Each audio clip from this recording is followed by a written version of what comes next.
Jai Shri Ram.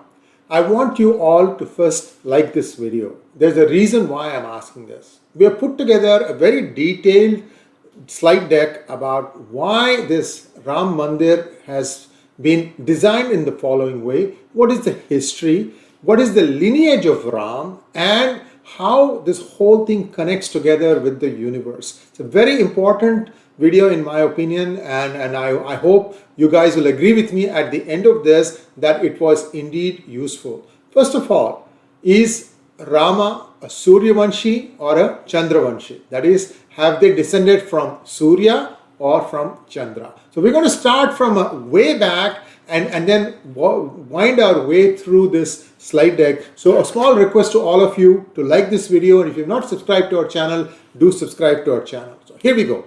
First off, why is the architecture of Ayodhya Ram Mandir the way it is? So we're going to explain this. First, let's take a look at something else. Why is the architecture of Ayodhya Ram Mandir the way it is? But first, let's go back and look at what happened in the last 500 years. We all know that the original temple that was supposed to be a 10th century Ram Lalla Mandir was destroyed, and a masjid was constructed called Babri Masjid. We all know that part, right? Now, modern scholars such as senior archaeologists B.B. Lal, K.K. Muhammad and others have contributed to consolidating the earlier Mandir remains. The image of the current temple was released somewhere in the 1980s while progressing the long ongoing movement of temple construction. What is the spiritual significance of Ayodhya?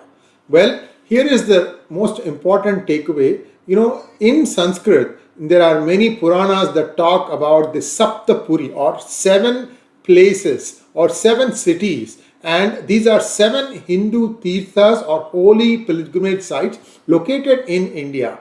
Pilgrimage to these sites is said to bless the pilgrim with moksha, liberation from the cycle of birth and death. Which are these 7 places? Haridwar, Mathura, Ayodhya, Dwarka, Ujjain, Varanasi and Kanchipuram. You all know the famous quote by Kalidasa, right? Pushpeshu Jati, Purusheshu Vishnu, Narishu Rambha, Nagareshu Kanchi. Well, I'm very proud of that because my mother's side ancestors come from Kanchipuram. So, you know, a little bit of bragging rights here. But anyway, so let's get back to these 7 cities. Shloka from the Garuda Purana describes the 7 places: Ayodhya, Mathura, Maya, Kashi, Kanchi, Avantika, Puri, Dwaravati, Chaiva, Saptaida, Mokshadayakaha. Ayodhya, Mathura, Maya, Mayapuri or Haridwar, Kashi, Varanasi, Kanchi, Kanchipuram, Avantika, Ujjain and Dwaravati, Dwaraka. These 7 cities are givers of moksha, liberation, and are called Mokshapuri. What is moksha? You know, we all believe in reincarnation. So as we do depending on how we do a certain janma or one life, you will be either going up or down in terms of as a human being. Sometimes if you do really bad, you might get into someone less than a human being, like an animal. Now, it's not to say that the animals are bad. It's just the way this thing is structured. Anyway, so moksha is the situation, one state where you do not get any more rebirths. So every human being aspires to get moksha so that they don't have to be born on earth again. Ayodhya is the first out of 7 important places for Hindus for spiritual liberation. So now let's take a look at the history of Ayodhya. Ayodhya has been part of India's oral history throughout its epic Ramayana, which was the capital of the legendary Ikshwaku kings of Kosala, including Sri Ram. According to the Ramayana, Ayodhya was founded by Vaivasvata Manu. In fact, if you start doing any puja vidhana today, we always start with Vaivasvata Manvantare. There are many Manus. The current progeny, all of us are descended from Vaivasvata Manu. And who was Vaivasvata the son of?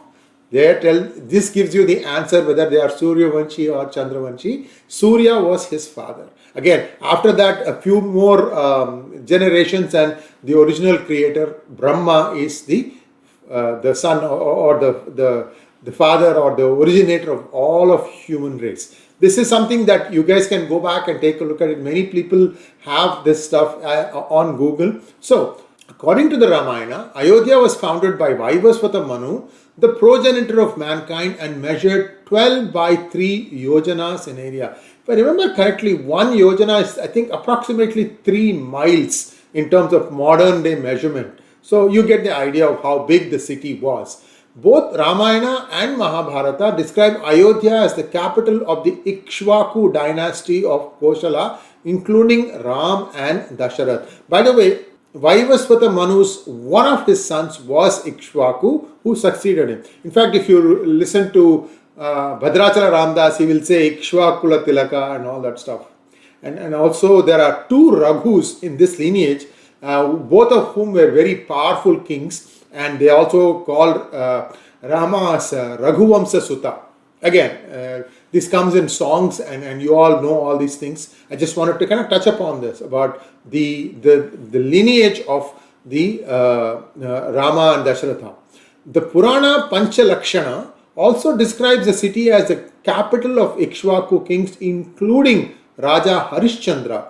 Buddhist Pali literature mentions the city as Saket near Shravasti. Shravasti is also another name for Sarayu, which is believed to be the city of Ayodhya. In fact, you will see many people naming their houses Saket. Especially I've seen it in Karnataka quite a bit, and also seen it in Andhra Pradesh and Tamil Nadu also. That Saket is meaning like Rama lives, our house is like Rama's house.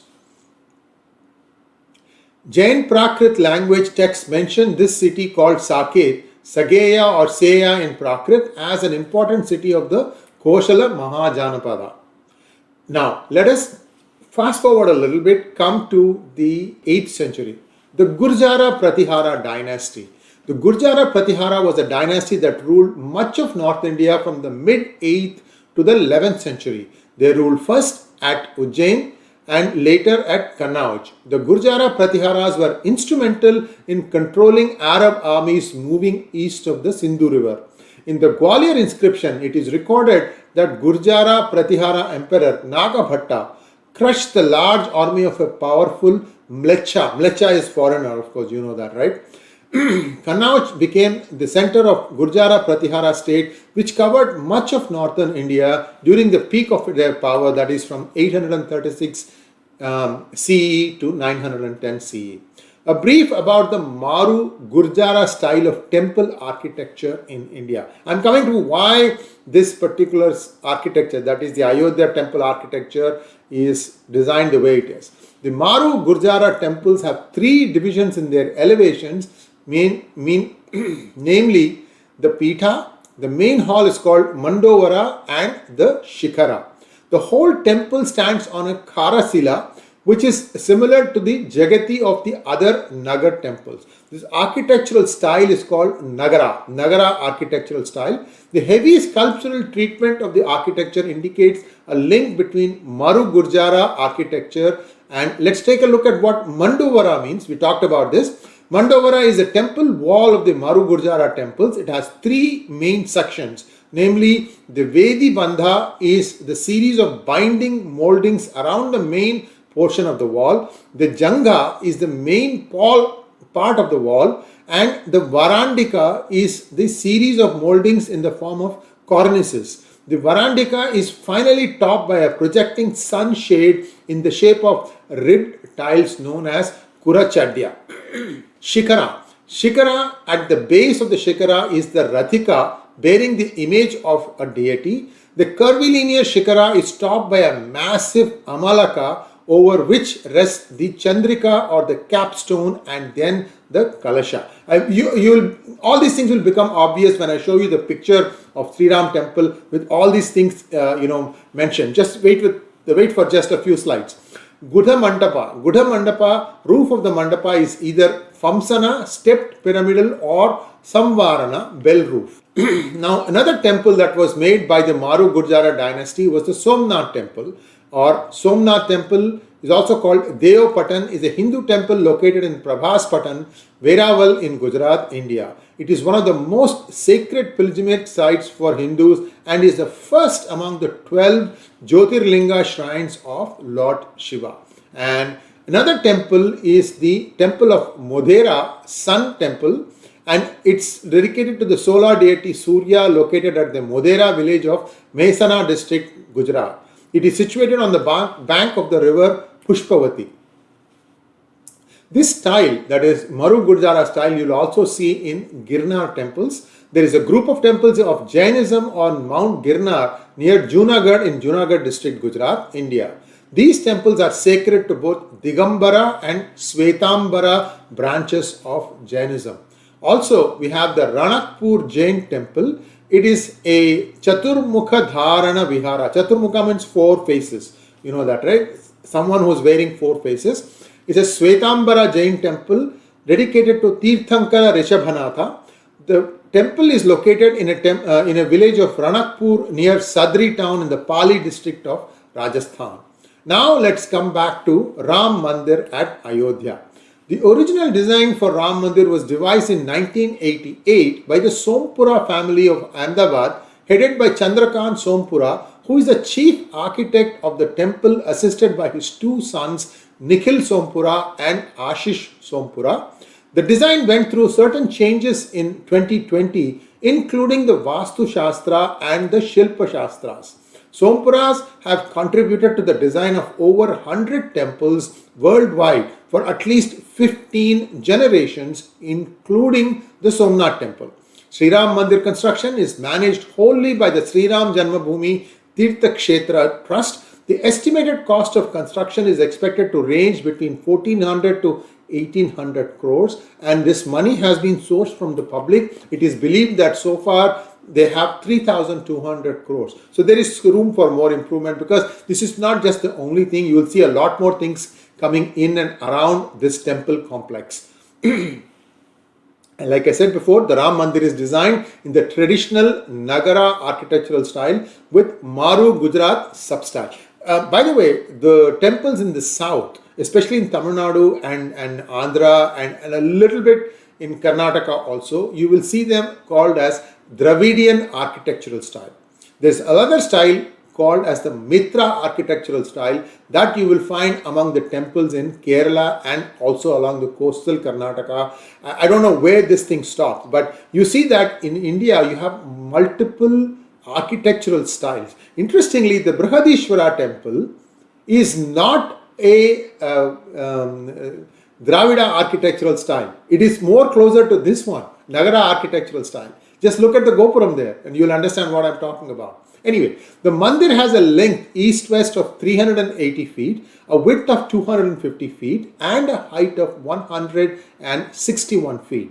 It is three-storied, with each floor being 20 feet tall.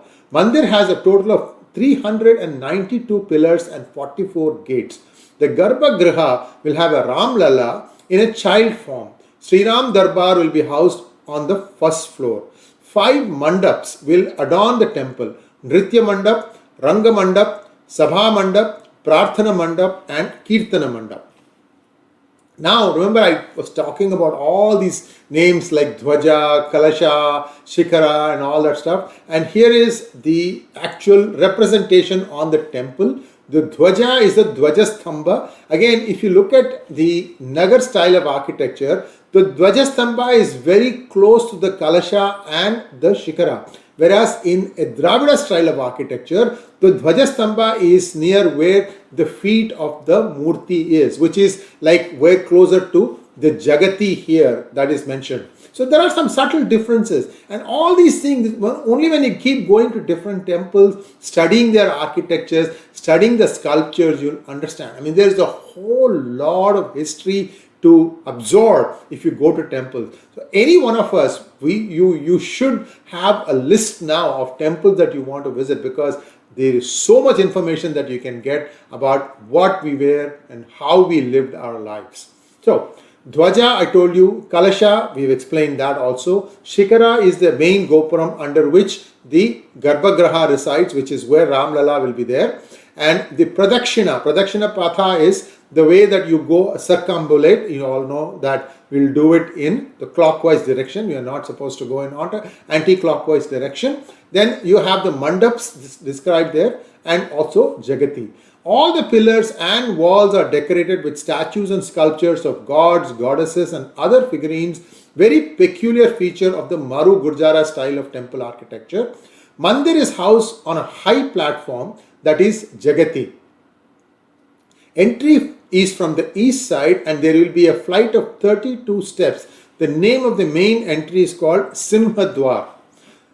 And here we see from the front, as we look at the temple, you have the Kudu Mandapa, Nritya Mandapa, Ranga Mandapa, Prarthana Mandapa, Kirtana Mandapa, 16 feet wide staircase and pillars. The temple is universally accessible, meaning you have ramps to get in and out from all the layers, and elderly and physically challenged will be also able to access it. The prakara or the enclosure wall around the temple is square, with each side measuring 732 meters, and the width of this is 14 feet. We are mixing measurement systems, I know, but it is just to give you a sense of the size, right? 14 feet is easy to visualize about the width of the actual prakara. The four corners will have four temples of the deities Sun, Bhagavati, Ganapati and Shiva. On the northern side of the complex is Annapurna Devi's Mandir, and on the southern side we'll have Hanuman Mandir. Sita Kund is also part of the complex, which also has a mythological significance. The Mandir complex will also have temples dedicated to Valmiki, Vasishtha, Vishwakarma. Vishwakarma is the world's architect, Agastya and Shabari, along with Devi Ahilya.